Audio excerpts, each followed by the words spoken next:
It is 7 o'clock. Thank you, guys. Let's do it. Just in our own little world. I convene this meeting of the Centreville Town Council, November 18th, 2021. If we could all rise for a pledge of allegiance and stay standing for a moment of silence. Pledge allegiance to the flag of the United States of America and to the republic for which it stands, one nation, under God, indivisible, with liberty and justice for all. Thank you.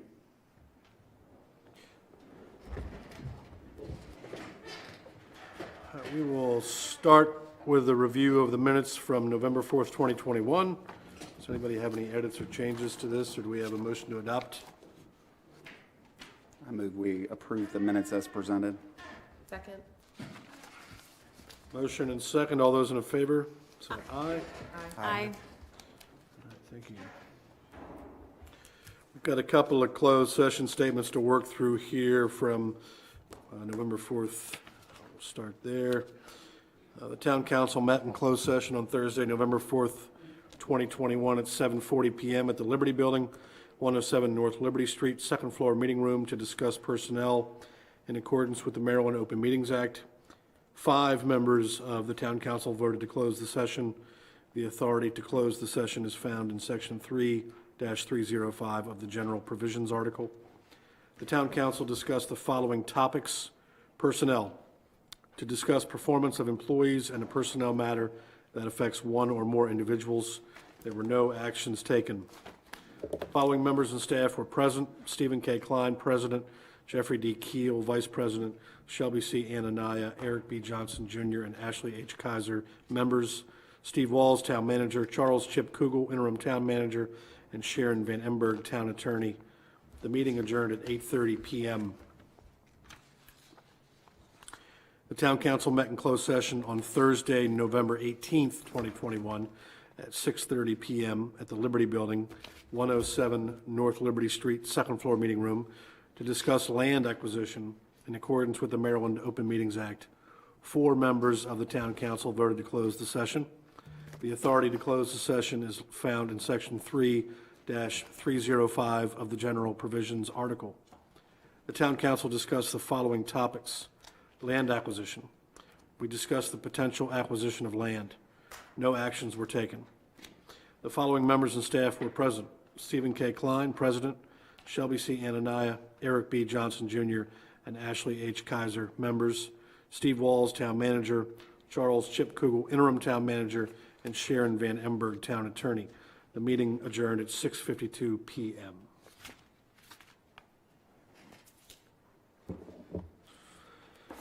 All right, we'll move now to Citizens Forum. Thank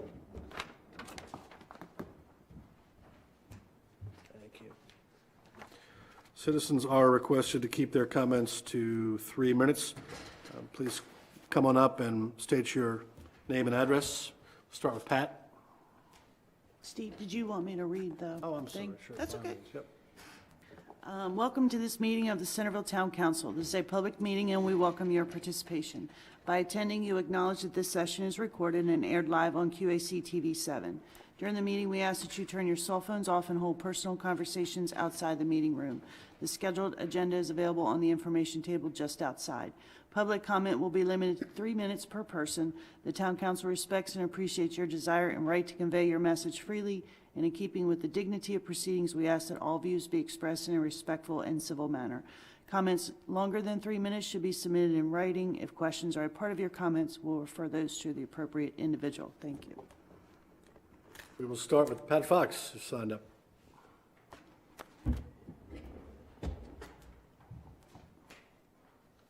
Evening. Hello. I sent the full council an email today about the architectural services contract, and from what I've heard, looking at the Pennsylvania Avenue, one side of the street, that's vacant land. If you've read the economic development plan from 2015, the experts that were hired to prepare that identify that block as a good location for tax rateable mixed-use development, mirroring what's on the other side of the street. And having done economic development myself for many years, And I absolutely concur with that, and that's what you saw in my email I sent this morning. So I'm asking you to consider other options. That is a very shallow location. You'll be shoehorning in something that, again, brings no tax rateables to the community and actually could ruin, I think, an opportunity for good economic development. When I was in planning school, one of the phrases we used at the time was new town, in town. And that's what that would be. You'd have more stores, more residential units in town, adding additional people to patronize the existing businesses, et cetera, et cetera. So that is a prime redevelopment site. So I encourage you to rethink any public building there that would pay no taxes. Thank you. Thank you. Thank you. Anybody else who's not signed up wish to speak at this time?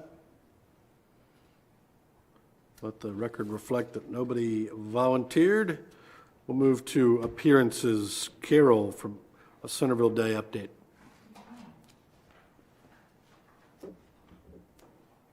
Great. How is everyone this evening? I'm just going to pass these out because, You can hand them to me, Carol. there you go. In the next Centreville Circular, we'll have a thank you ad for Centreville Day. And a lot of what I'm going to go over will be on there. So Centreville Day was October 23rd, a perfect 63-degree day. If you ever want to know why I never moved the date, it's always good. In the 10 years that Main Street's been doing it, we only had one rain date. So I love the Farmer's Almanac. So it will be the 4th Saturday in October for a what? Anyway, the event went very well. Going into this year, we're always very cautious with COVID still here, and we're coping with it. Whether when we do events, we want to make sure that the quality of the events are staying very high. We know we need to make changes for public safety, and but the ultimate goal is that the reputation that we've built for the event and the brand for the event will remain high, and once again, we were able to do that. So there were a few things that only those of us who've been doing the event for many years. Okay, I gotta stop now, I gotta go. Okay. Time to stop. No. Oh, I think my battery died, sorry. Oh, my gosh. Just break it. That's okay. So we ultimately had 14 less vendors. Most of them were nonprofits, and pretty much what we would expect. People just didn't have staff who could man the tables. The number of business tabling was exactly the same as it was in 2019. We had two less food vendors, but the quality event stayed high. We brought in, I think, a little bit of a higher age because we always struggle. We want to make sure that it's reaching all ages in a family, and I think we did that very well. And the Broadway programming was a huge hit. So I think we kind of raised the bar again, which is great. We, sponsorship-wise, we lost 2 sponsors. One sponsor had actually sold their business and tried to get them to give with their new business. That didn't work out. We had one business where the person who handles corporate sponsorships left, and we weren't able to connect with any new people. So those are the kinds of things that we run into and should expect to during the pandemic. But as long as those things aren't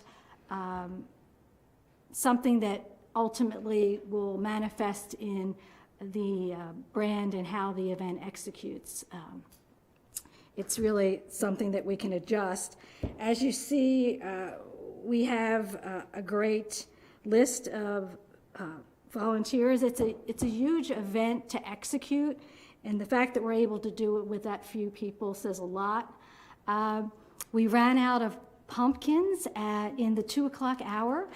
We had 325 pumpkins. And, we were going back and forth about should we get 350, and we cut back a little bit because we really didn't know how many people would be there, but we ultimately had about 1,200 people. So we'll be up in that pumpkin count again. And in true fashion with our volunteers, they didn't want to disappoint the kids. They noticed that one of our business vendors had pumpkins at their tables, and they kindly went over and said, would you mind donating them so that we can serve more kids? And they did. So that's the quality of the volunteers that we have at this event, which is really something that I know we're all proud of. So another great event, and couldn't be happier that we were able to do it during a pandemic, do it safely, and do it with such quality. It's pretty awesome. And I know a lot of you were there, and it was a nice day. That was great. Well, thank you for the work, and thank you for keeping on raising the bar. Yeah, thank you so much. Thank you. Much to be said. No. All right, we'll start our new business with the FY 2023 budget timeline. Is that Karen, probably?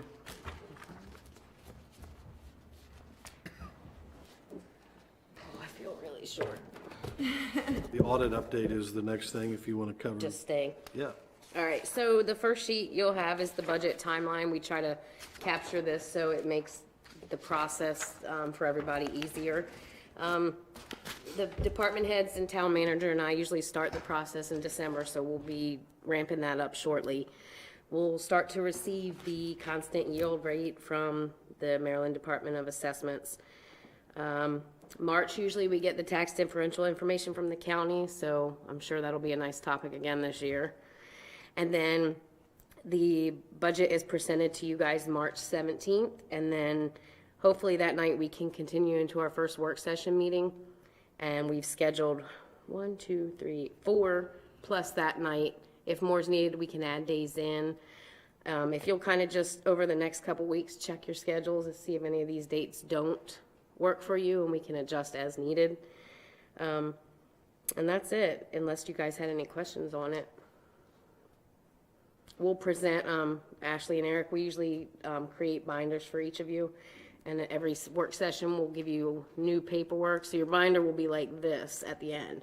But you'll be able to see the changes from time to time so you know what happened. Thank you. Very exciting time of year. That was fun, wasn't it? All right, you want me to slide into audit? That'd be great. Yeah, All right. 2021 audit update. So we are finalizing the 2021 audit this year. It has been completed. The auditors plan to issue what is termed an unmodified opinion, which is the best opinion that can be given under professional standards, so that's a good thing. The town's net position increased to $32 million on an entity-wide basis during this fiscal year. Our general fund balance increased by $500,000 as of June 30, which is great. All adjustments identified through the audit have been posted to the financials, and we've been provided recommendations for improvement. So there's always, every year, doesn't matter, there's going to be recommendations. The one this year for us was the due to, due froms. So what happens when the general fund loan, the enterprise fund money, and the permanent fund for the project, those entries are done in the background, but then they have to be cleaned up during the audit. So that was one of the recommendations for us. And so if everything is kosher with everybody, I'll get with Chris this week to publish our audit with the states, and just know that this is the earliest that most of us are aware that the statements have ever been completed. So I'm still shooting for, at some point, we're going to be getting them in September, but when I first started, we were getting them in May. So, Wow. yeah. Of the following year. Yeah. So, did you guys have any questions after reviewing? If you ever want to meet and go over them, because I know they're a very dire thing to read, I'm available anytime. So I did have one additional question other than what I had emailed, and that was on page 26, it talks about uncollectible accounts. Yeah. And that's not inconsistent with kind of where we've been historically. So can you just elaborate on that? Does that mean that we sort of assume a certain percentage of accounts, certain types of accounts? Yeah, Just and a lot kind of times it's our AR stuff, so water and sewer. If we had allocations in that didn't pan out, just it's it's what we anticipate a percentage of total enterprise fund that at some point will be uncollectible. And when I first started, Linda and I worked through the report, because it was probably 150 pages. And she's really cleaned it up. I think maybe we're down to like 10 or 15 pages. And the more you can monitor AR, the less uncollectible items you have. So the lower we can keep that report, the better. And that number will adjust accordingly. So What is AR? accounts receivable, so any money we take in for services. Gotcha. Water and sewer bills, allocations, permits, any of those sort of things. Thank you. Any Yeah. other questions? No questions? Okay, so I'll get with Chris to get the statements published. I know he does a slide show for the council. He's not been available at the end of the year, but once I get that from him, I'll at least forward to you guys. And if you want to meet with him later in the year, next year, he can certainly come out and present if there's any additional information you want. Thank you, Karen. Thank you. All right, we'll move to Architectural Services Municipal Building.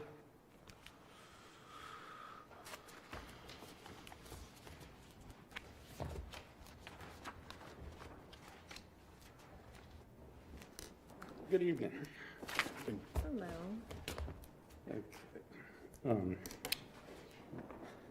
I would request for qualifications for architectural space planning for a new municipal building. Was advertised. Purpose was to find a firm based with the qualifications desired to not only come up with a conception, but space needs, that kind of stuff, size of the building and everything. With that said, there were 9 companies that submitted proposals. After the staff carefully reviewed all of them, we narrowed them down to 5 firms. And of those 5 firms, we interviewed their staff and came up with what we thought was the best fit for the town of Centreville.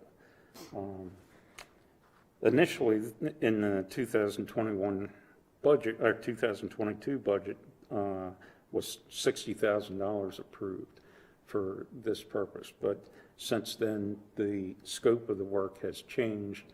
There's other properties that came about that are available, those type of things. So with that being changed, we weren't only looking at Pennsylvania Avenue, but other areas that this could be brought to. So with that said, the scope of the project changed during before the process of picking the engineering firm and everything. This is also a building that would consolidate all town functions as well as what we've asked for, with no specific site in mind at this point.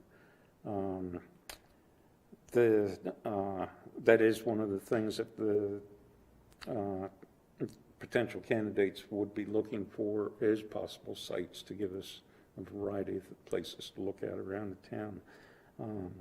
Staff recommends the architectural services proposal to conduct the space needs assessment be awarded to Murphy and Dittenhofer for the amount of $35,000. As you can see, it's well below the initial budgeted price because the scope has changed. So this would, first of all, the site plan is transferable to just about anywhere we decide we might want to go with this building? Yes, it's not confined to just one site like Pennsylvania Avenue. It doesn't have to fit those constraints, but that's going to depend on the space needs for the staff now and into the future. Right, so that was my second question. So the space needs assessment is what we might need now, and then enough to cover us for some period of time. Yeah, we were looking forward with it so that we wouldn't move into it and in 5 years have to expand the building. But that is a thought that was brought into it, that would it be possible to choose a site that the building could be expanded if need be 20 years down the road. Yeah.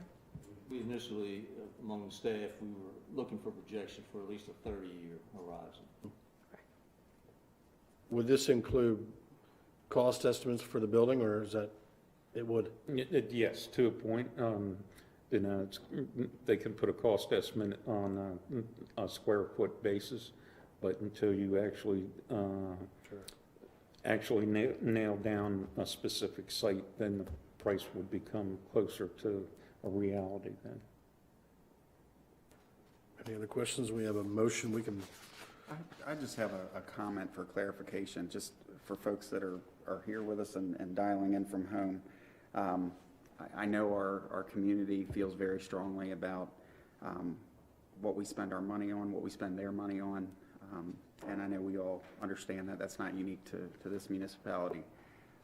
But just want to stress that this was something budgeted in terms of just conducting the needs assessment, at this point, the space assessment, and as Kip has indicated, you know, variety of options, not necessarily looking at just Pennsylvania Avenue, but that this council would have ample opportunity to review a variety of options moving forward. So what we're deciding tonight doesn't necessarily say next year we're going to build a multi-million-dollar new town hall.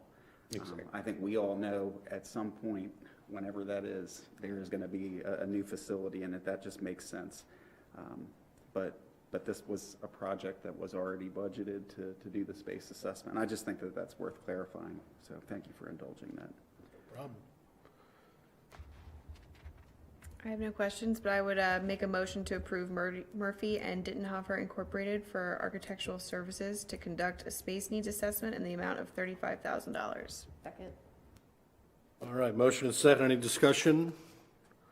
All those in favor of the motion say aye. Aye. Opposed? All right, the motion carries. Kip, you want to hang around for pumping stations? Certainly. Yeah, All right. yeah, I have a long list here tonight. I'm sorry He's to been busy this week. bring so many at once. Once again, request for qualified engineering services to determine the best practical design, which would take into consideration existing flows and future flows carried by the south interceptor. We're talking about the wastewater line that runs from Creamery Lane down to the pump station at Millstream Park, and possibly rerouting or doing what we need to get it to the wastewater treatment plant. Staff held interviews with 5 responding firms. In the 2022 FY budget was included $150,000 for sanitary sewer inflow and infiltration study. The study would evaluate the south interceptor, starting with that, and we'll look at adding other areas. It was intended that this money would cover possibly other areas in town, such as the north interceptor, other places we know we need to look at for the I&I study. However, in this particular part of it, it's just concerning with the south interceptor. Again, that line that runs down there, most all of it's all of it is within 100-foot critical area buffer. Many of the locations are below the mean high tide level to begin with at the elevations of the pipes. We're already kind of fighting losing battles some days with that. Of the 5 that we interviewed,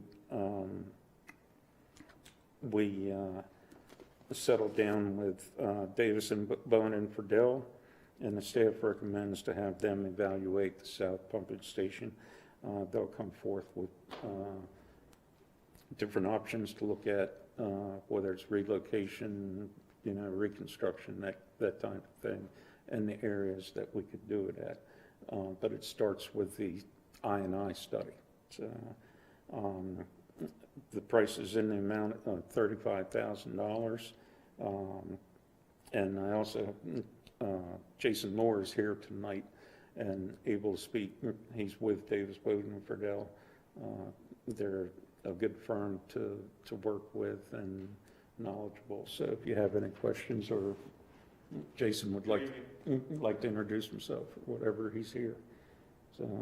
So does this preclude the need for more I&I study this budget year, you think? No. No. Not at all. We would like to see how this progresses. I would hope that we can at least start an I&I study on a second area in town. And where would that second one be in your view? Right now, the North Interceptor, which runs all the way from Little Hut down below the Turpin Farm along the stream bed. It also picks up the area in Heritage, Kings Court, this side of the 305. So, but all of that goes down, and that whole area drains down to the north pump station, which is located at the wastewater treatment plant.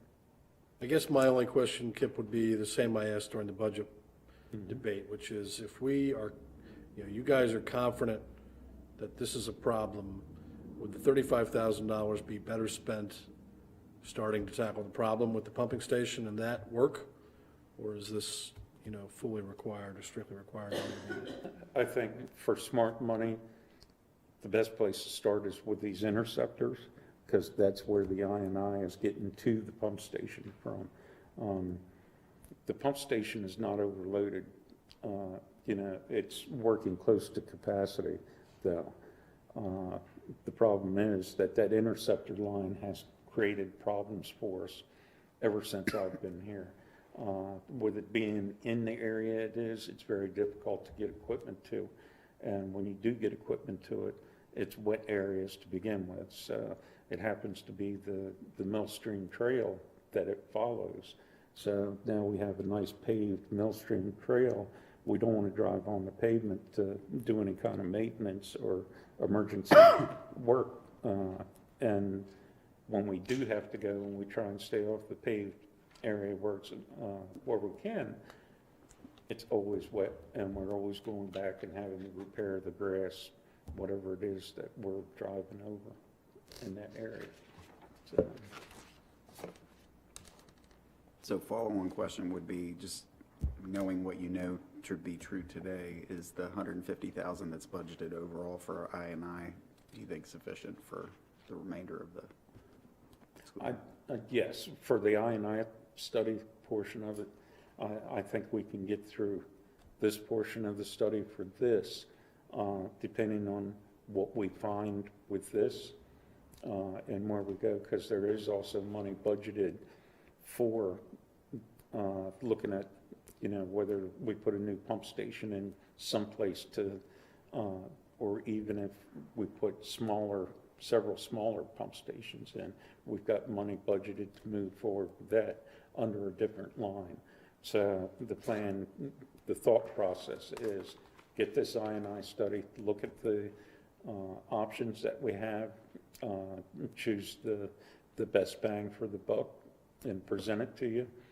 When we get to that point, then we'll be able to start another I&I study while this moves forward with the next portion under the next item, budget item number 4. So, Thank you. Any other questions? Is there a motion? I will make the motion to approve Davis, Bowen, and Friedel Incorporated for engineering services to evaluate the South Interceptor in the amount of $35,000. Second? All right, motion made and a second. All those in favor say aye. Aye. Opposed? All right, motion carries. Thank you, Kip. Oh, we got some more here. Wharf Park Picnic Pavilions. with a grant awarded to the town through the Department of Natural Resources through their community parks and playground, we received $135,000, which was estimated for the construction cost of 3 picnic pavilions at the Wharf Park. Invitations to bid were advertised, received, pre-bid meeting was held, 3 bids were received from respective firms. the way this bid process worked, and in the bid documents, it allows us to choose which one proposed the best design architecturally and structurally, so that we got something that was rather appealing for the place that it's going. This council and councils before have gone through great strides to make that park what it is, and it looks good, and we're just continuing with the original master plan in phases as we can with grant money and stuff. The three firms that submitted the bids are listed there: Mike's Custom Homes, Green Site LLC, and Bliss Products and Services Inc. So and they're listed that way in the order the way the bids came in. After the staff and team looked at the proposals that they put forth for us, the options that they had in there that we could pick and choose from, the design of the building and everything, staff recommends going with Green Site. Their proposal included options for a cupola on each one and weather vanes.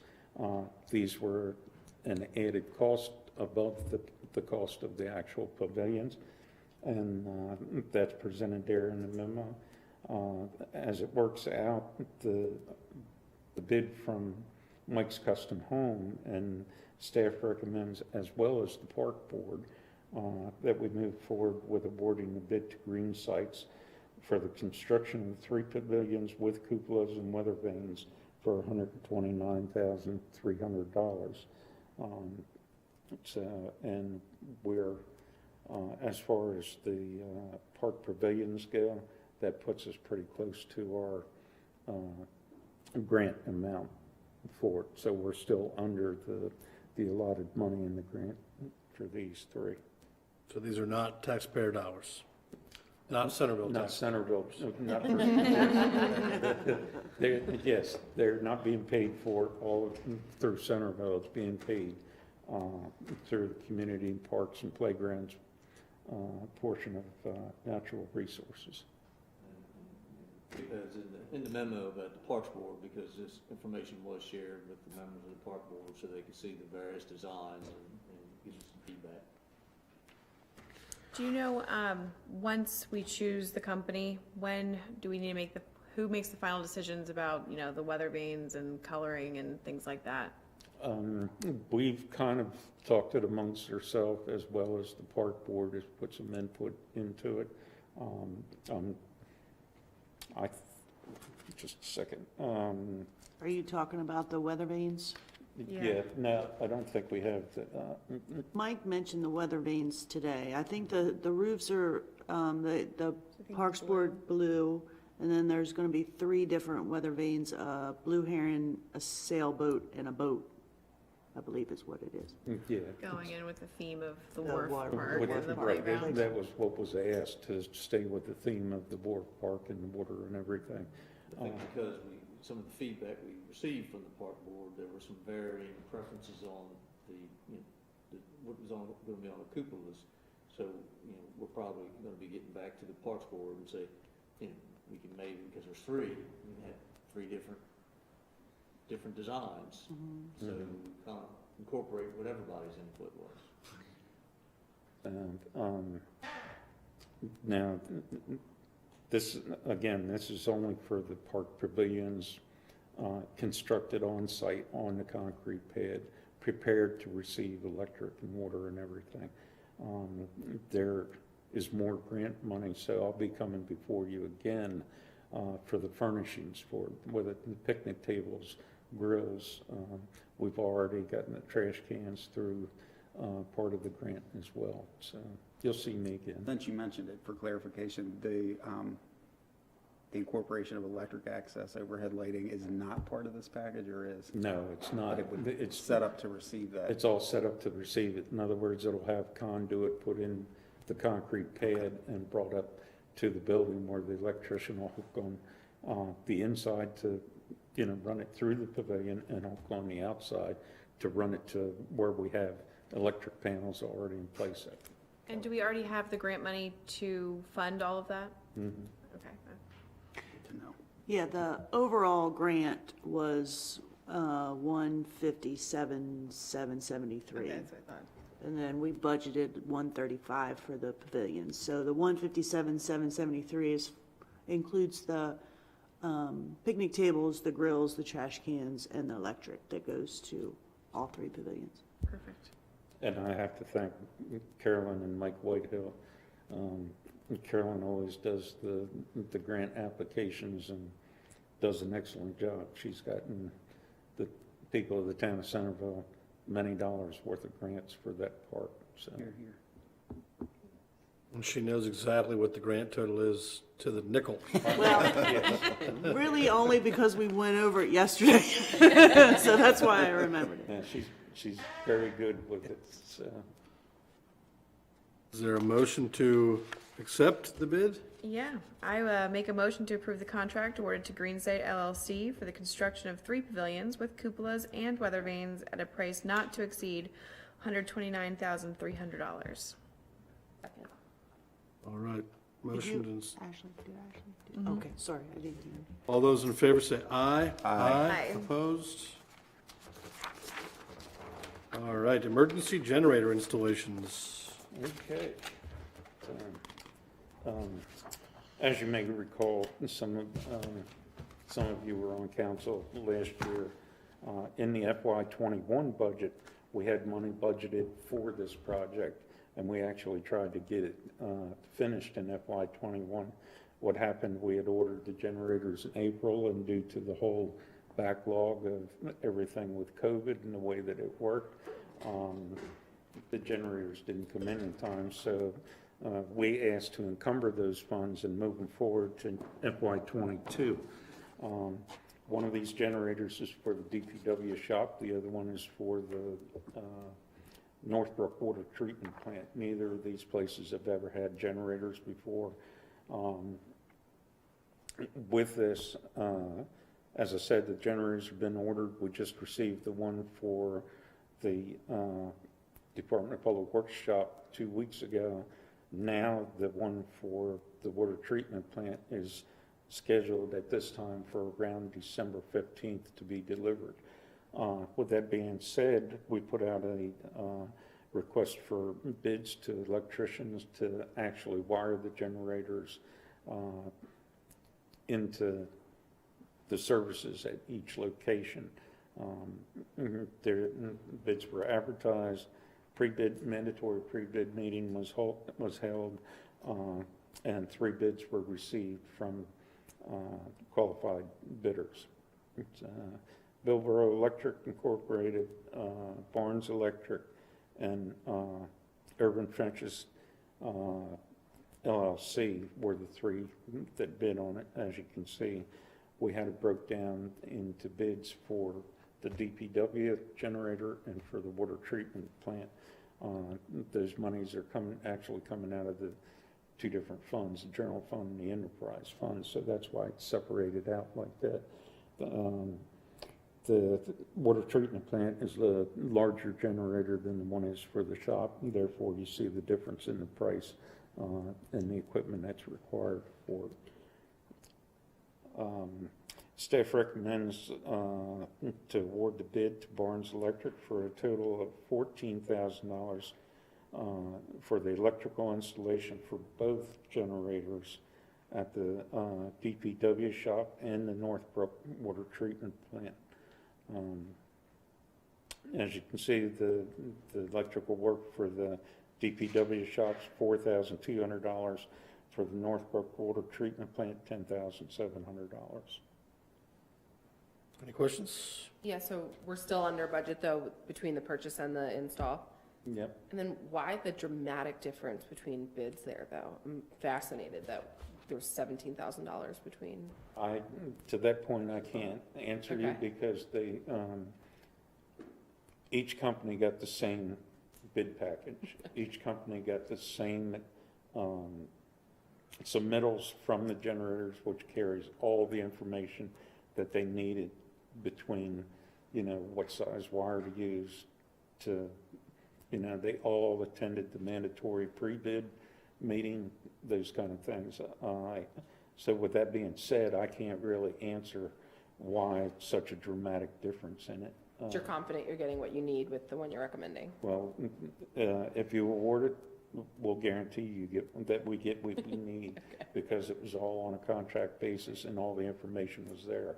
If they omitted something, it's right in the bid documents that an error on their part is not an error on our part. And then I have a request that, first of all, everybody knows I'm a big fan of continuity of government and operations, and this gets us even closer to doing that across the board. But my request would be, and this doesn't influence my vote in support of this, at some point, and not even this calendar year, maybe the early part of next year, it would be nice to see a list of town facilities that have emergency generator coverage, and then the list of those that don't, but that would be ideal. So as I think we start looking at budget and having a capital investment plan and the out years, maybe even going beyond 5, to just have a feel for where we stand in, those critical operations. And these 2 generators should cover us. Okay. With the exception of town hall, but depending on what comes in the next 5 years, that could be a whole different, game changer. At this point, these are the last 2 critical areas that needed generators. Everything else, pump stations and all that, have permanent emergency standby generators. With that being said, I can't say that I may not come back to look for a portable generator at some point, something that we could move around on a truck if we absolutely needed to. And it wouldn't be anything that would handle this size of electric service either. So, in fact, just not to belabor this point, but I know when we had the COVID Operation Command Center at the Health Department, one of the things that we worked on at that time with County Public Works was, of course, and I think it was Paul that did that, was we didn't have the right connection at the back of the building to support the portable generator. And from what I understand, it was a pretty minimal, all things considered, expense for that. So I know we're looking at future space options for the town hall, but I personally would be very interested in knowing if, because the county has one, so if we had to spend, I'm just throwing out a number, 10 grand to have the right hookup electrically at the back of the town hall or wherever, and we had a situation where the town hall lost power and the county was able to let us borrow their portable unit, that to me would be helpful. I can tell you from past experience, sharing or borrowing generators, normally when it's a situation that you're going to lose power, and I'm talking a day or days at a time. They probably have too. Everybody does, and Exactly. those generators aren't available. I hope I'm never stuck at town hall and have to have a generator that long. Chances are you may not be able to get into Exactly. Centreville if it's that bad. So, but that's just been over my years what I've found working in other places that didn't have generators. If they didn't own it and push came to shove, by the time the emergency happened, if you didn't have it in reserve before the emergency happened, you're not going to get one. Exactly. You may get something from out-of-state assistance. There is, FEMA has gen sets sitting around. However, they're not normally close to our area. They're down towards the south where terrible hurricanes and those kind of things happen. So on that note, I think it would be helpful to, in the midst of all the other competing priorities, maybe in the early part of next year, have a defined requirement, rough order of magnitude for what it would cost for the building hookup, the portable generator, and then if MEMA is now, the Maryland Emergency Management Agency is now Department of Emergency Management, I believe, as newly named, if money dropped out of the sky or grant, I know that's one I would be particularly willing to help, right? So anyway, I apologize to my fellow council members. Good conversation. That's what we're here for. Is there a motion to Award the bid. Sure, I make a motion to award the bid to Barnes Electric at the total price not to exceed $14,900 for the installation of the generators at the DPW shop and the Northbrook Water Treatment Plant. I'll second that. Motion and second, any discussion? All those in favor say aye. Aye. Opposed? All right, thank you, Kip. Appreciate it. And I've snuck one more in on you. My apologies for sneaking this in last minute, but it's kind of a, it was kind of a last minute thing. Also, in the FY '22 budget, capital budget was $80,000 approved for a new 2.5-ton all-wheel drive utility truck, which replaces an older truck that we had for many years in service. We actually budgeted this before we started having trouble with the truck, but that truck happened to die in August, so it's been out of service since then and since been sold. Again, I hate to keep throwing it this way, but due to COVID, these specialized trucks became few and far between. Since the first part of July, I have searched high and low trying to find a truck that fit this, because I wasn't going to trade this off for another dump truck or another, pickup or something. This is a specialized piece of equipment that we're looking for. Through all the searching, talking to all the dealers, all the commercial truck dealers and everything, we finally were able to locate one. One of the dealers did a 300-mile radius search and found this one, got it brought into their dealership, sent the specs on it and everything. And they were just got me the price yesterday, the total price, equipped the way we need it and everything. So the truck itself is sitting on the lot. The equipment that we're asking to be installed on it will have to be retrofitted from the same company that makes the body that's already on the truck, but all that's included in this price. Again, it was an $80,000 approved budget item, but due to COVID and hard to find and everything, this isn't. This is the last minute, and probably the final plague trying to find something that we won't get into waiting for a new year model to come out, which could be as much as a year down the road with the backlog of orders and stuff. This truck, equipped the way we want it, came in at $92,340 is quoted for it. That's quoted under a Baltimore City bid package, so we are able to piggyback on that same package through the dealer. And with that said, it's $12,340 over the budgeted amount. What I'm asking for tonight is considering funding the difference with the money that we saved in the enterprise fund when we purchased the tractor just a few months ago. That budget item was budgeted at $100,000, and we came in at $73,000. I think it was 300. So we were well under budget with that one, far more than we are over budget with this one, and they both come out of the same enterprise fund. With that said, staff recommends purchase of the Ram 5500 heavy-duty mechanical body truck through the Baltimore City bid from Criswell Automotive in the amount of $92,340. Is there a motion? I'll make the motion to approve the purchase of the Ram 5500 heavy-duty mechanics body truck from Criswell Auto at the price not to exceed $92,340. Second. Motion was made and seconded. Any discussion? All those in favor say aye. Aye. Opposed?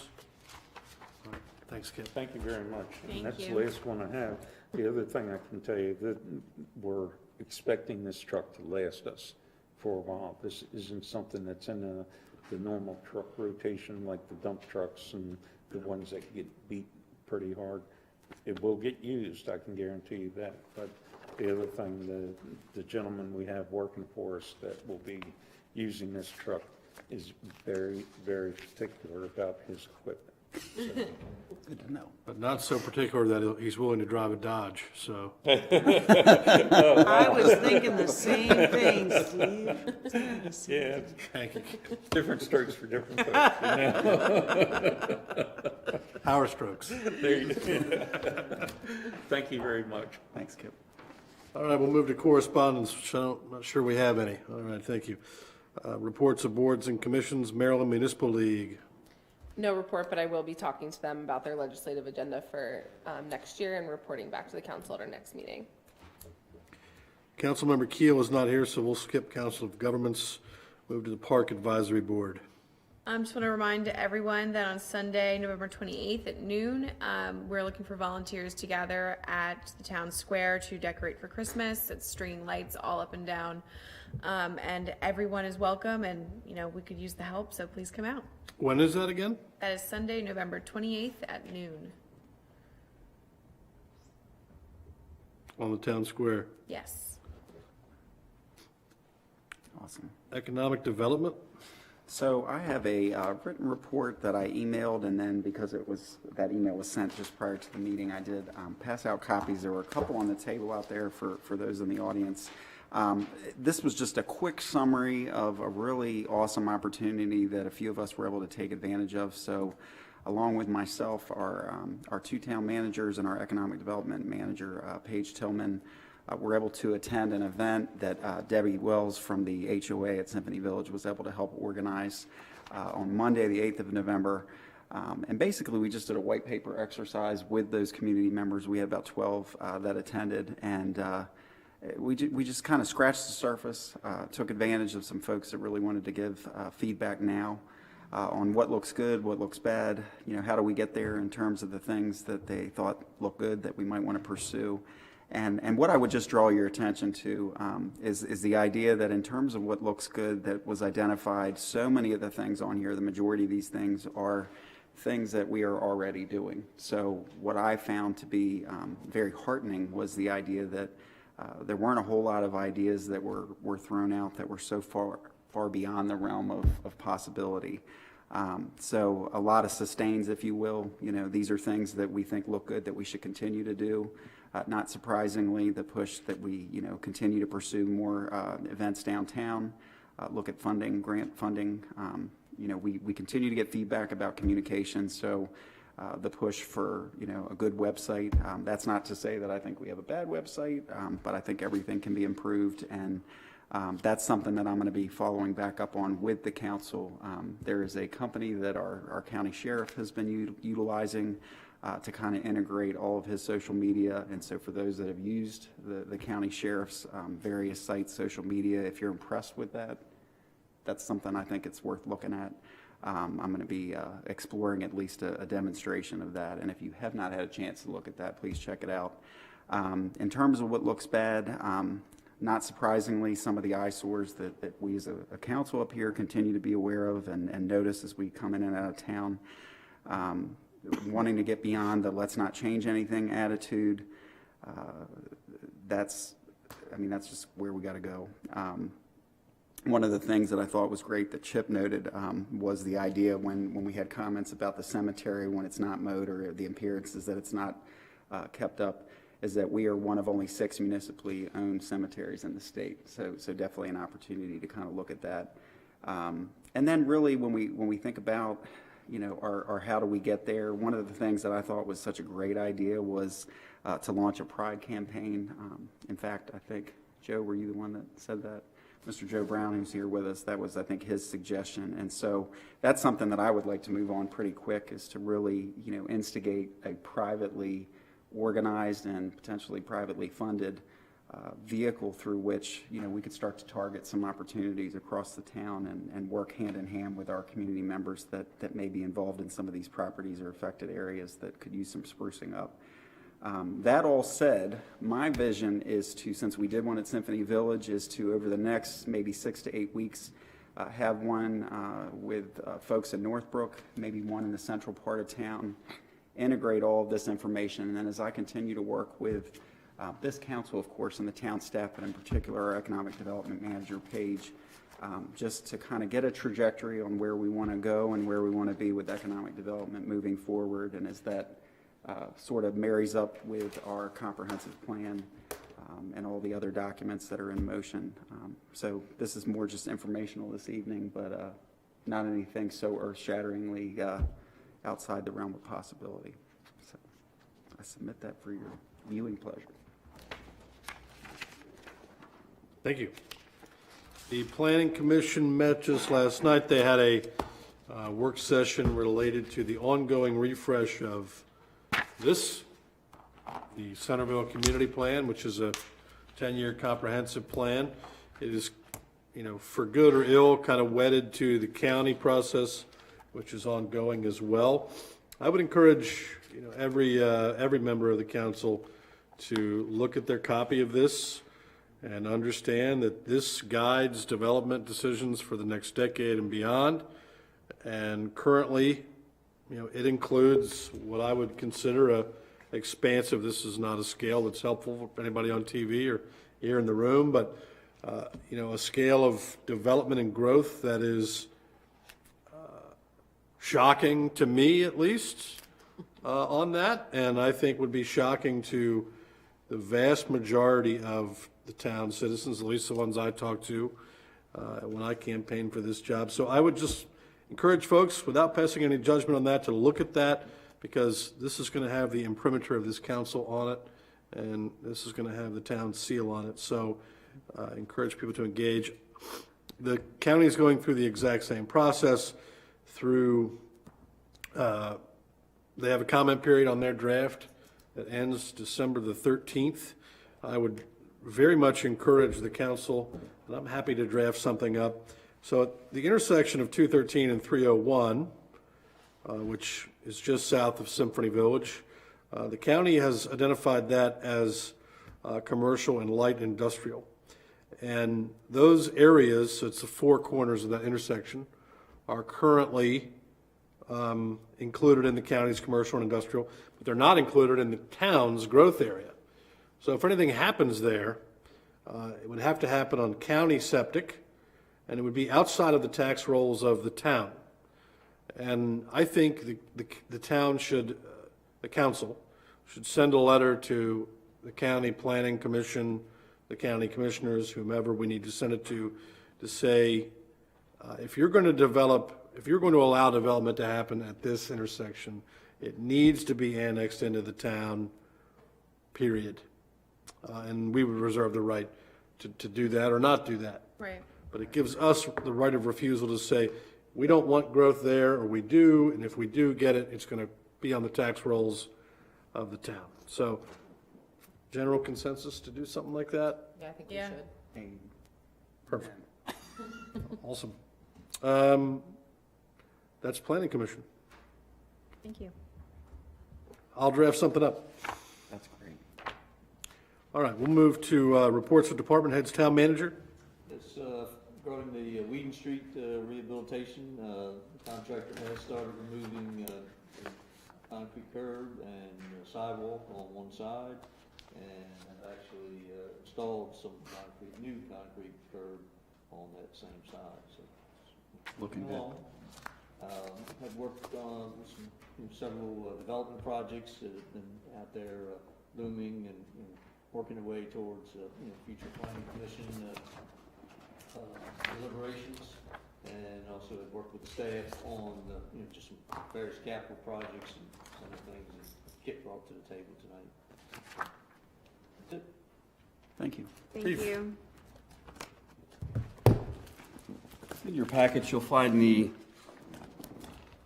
October 2021 Department Overview. This is the report that you'll see usually at the second meeting of each month, because that gives us time to prepare these reports for you. Just a point of interest on the calls for service totals by month and the sheet calls for service 3-year comparison.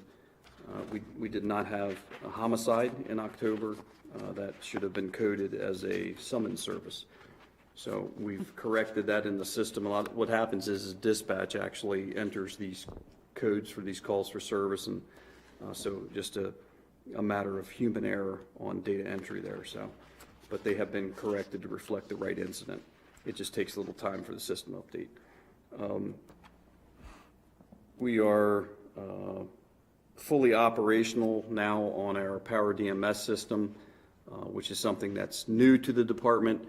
Power DMS allows us to have a virtual storage of all of our policies, our directives, and our forms. In addition, there's training modules, some of which are mandated by the Maryland Police Training Commission, and also in-house, in-service types of modules are loaded into that site. It's a great accountability tool to the department by means of when a new directive or new policy or a new training is uploaded into the site, it requires a certain period of time to be spent on that training module or reviewing that policy. It requires the user to actually sign and acknowledge it, and at times could even be a test that's uploaded with those things, and even can print a certificate. So it's a really great way. It's a great oversight tool administratively. I think it's a great tool for continued accountability, and it's all web-based, which is a plus too. So we just launched that this week. In fact, I just uploaded the first training module on there this afternoon. I'm delighted that our speed trailer was delivered and has been deployed. Just a couple highlights. I'd love to spend a lot of time, Brian, about this speed trailer because it's really a remarkable piece of equipment. But I'll just hit some highlights, and then if at any point in future council meetings you have questions about the capabilities or deployments, locations, things like that, we can certainly have that discussion. But the handout that I just sent out to you, this is actually a printout that I get sent to me each day from the speed trailer itself. So it sends me an email each day and it tells me what's going on out there where the speed trailer sits. The speed trailer is solar powered with a battery backup. It's actually fully programmable for unique speed zones and public safety messages. So I don't know if any of you noticed on daylight savings time from my home, I actually programmed it to say, don't forget to fall back. So that was it's kind of really neat to be able to, wherever you are, remotely go in, which I think is important if we have, any type of impact in the town of Centreville that it would be beneficial to let the public know kind of what's going on. And it can also be used for events and such, but it has wireless communications and onboard computer that allows alerts to be sent in real time. In fact, I've gone in, right now it's on Liberty Street in a 25 mile per hour zone, and I've told the computer in the trailer that if anybody goes over 15 miles over the speed limit to send me a text message, and it most certainly does. So it's really a really great tool. It also has a tamper alert, so that if the trailer is tampered with, it will send me an alert to say, hey, someone's out here messing with your speed trailer. And it's also, we can track it in real time on GPS. So if someone does decide to try to take it for a joyride, it won't be long before we'll be right behind them. We can set a preset schedule for it, so we can say Monday through Friday from 6 a.m. to 8 a.m. or 6 a.m. to 8 p.m. You can power on, and this is what I want you to do. And again, it can be controlled from any PC or that has internet. It's lightweight and easy to deploy. And as you can see with this exhibit, and we'll just go over this kind of quickly, your exhibits G through H in your packet, it can produce traffic safety analysis, which is incredibly helpful as far as law enforcement resources and police deployment. So in other words, if we see, based on the data, and we can look at this sheet that you just received, we can look at this. This is for 16 October through 17 October from midnight to midnight, or almost midnight the following night. There's a bottom left-hand quarter, 13,567 vehicles have passed through that in a 24-hour period.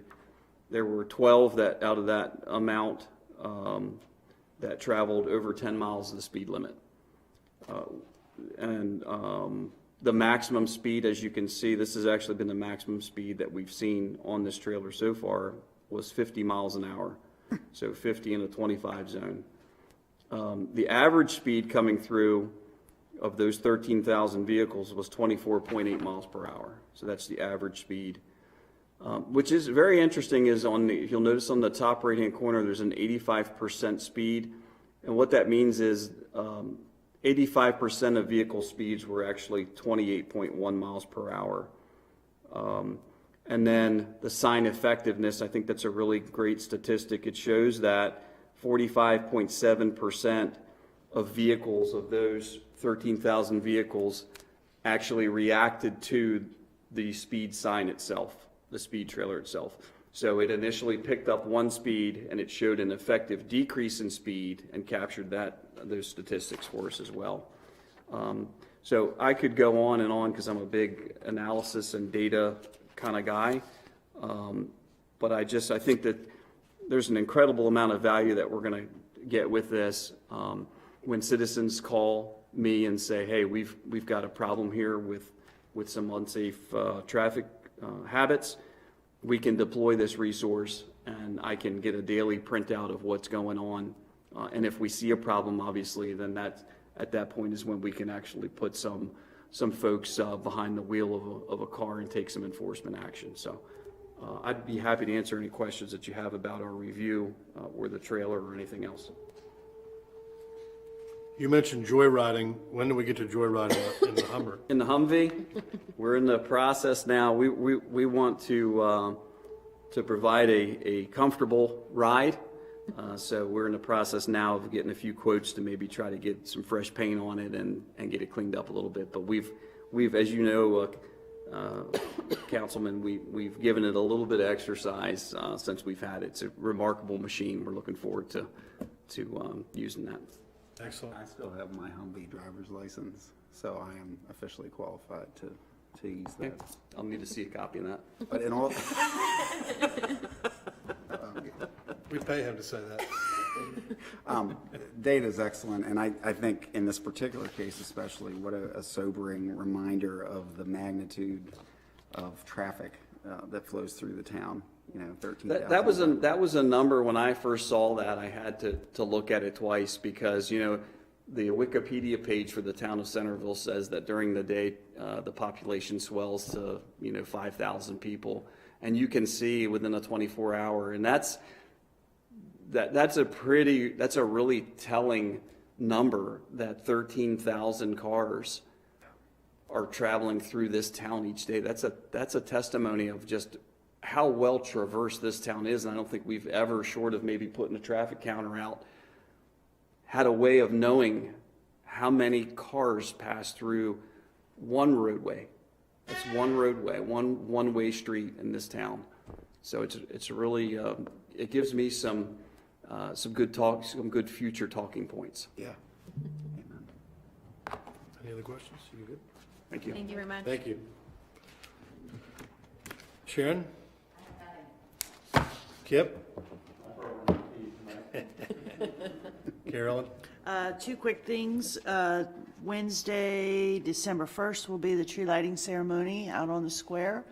So we'll have hot chocolate, hot apple cider, some cookies, and Santa will be there in the house that night. So we're excited. Santa's coming to see us this year. We haven't seen him in a couple years. And then Friday, December 3rd is the Christmas parade.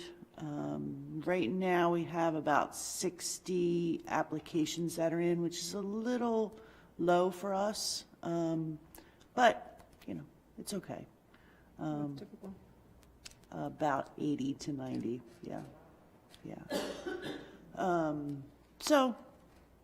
I had a couple people that, asked some questions, but then said, well, I don't know that we have time to get ready.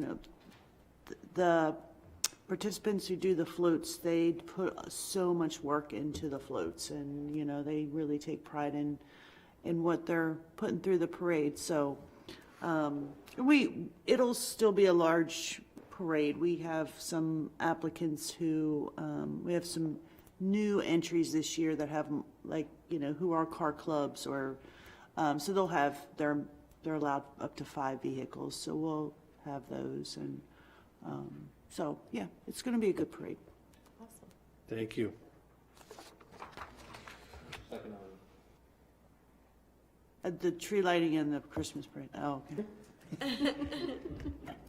It's too late to mess with. Oh, yes, I'm sorry. I thought you had a third. I do have a third one. Thank you. So, we won't meet again until December, and apparently someone has a birthday next week. So, we have a birthday card for Thank you. President Klein. Thank you. Happy early birthday. Can I open it now? You sure can. Thank you. Suspense. I was like, what did I forget? I purposely put it down here so it wouldn't Thank be you. on the desk. At least somebody remembered. Citizens Forum. Anybody else want to say anything? All right, we'll move into council roundtable. Start with Councilmember Kaiser. Just want to say happy Thanksgiving and happy Hanukkah to those that celebrate, and I'm looking forward to the last couple meetings of the year here. That's it. All right, Councilmember Johnson. Again, happy holidays, and I know as I think about the things for which I'm grateful right now, just want to say thank you to all of our town staff and all the hard work that they do throughout the year, and my fellow council members for their service. So that's all I have. Councilmember Anania. Nothing to report, but I will echo the happy holidays to everyone in the town of Centreville.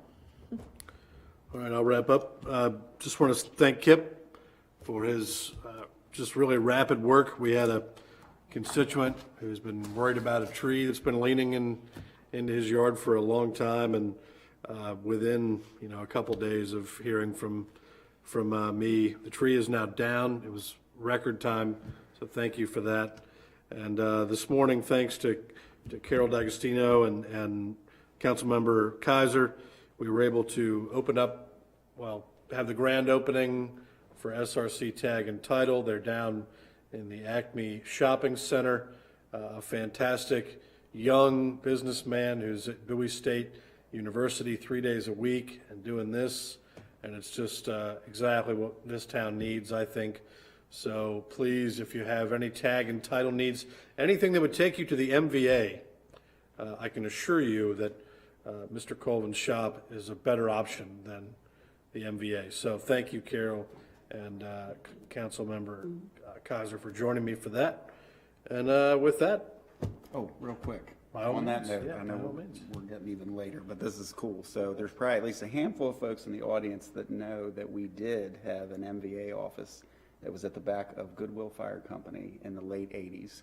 So it's great that we have this, not diminishing that, but we're going back in time and revisiting things that we have had before, so. no line, unlike the MVA, so go visit. All right, motion to adjourn, So moved. second? Second. I need signatures.